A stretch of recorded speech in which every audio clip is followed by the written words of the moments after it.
Le règlement intérieur en question, le voici. Cette phrase a fait sursauter beaucoup d'élèves ainsi que leurs parents.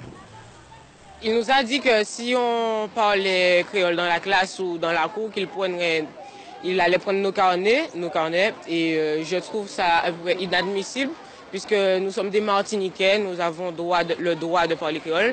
C'est dans notre patrimoine. Je pense que c'est important et puis d'autant plus qu'il y a des enfants qui ont des difficultés pour comprendre.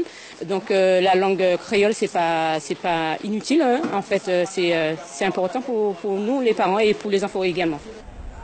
Le créole a effectivement une grande place dans l'enseignement en Martinique et pour certains, il est même indispensable. La plupart du temps, c'est difficile les mots en français, alors je parle créole. C'est mieux. Oui, c'est plus facile.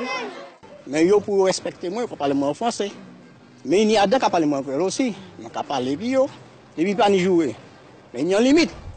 Ni l'enseignant ni le principal du collège n'ont voulu répondre à nos questions. Qu'est-ce qui a bien pu motiver une telle interdiction?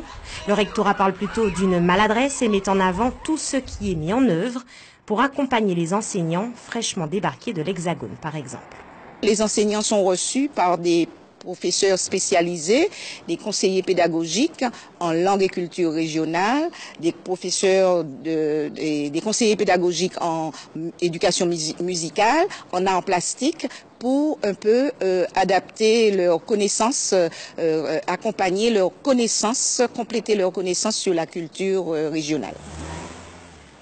Ici, au collège Jacques Roumain, ce règlement intérieur ne verra finalement pas le jour face à la levée de boucliers de certains parents, mais surtout des élèves eux-mêmes.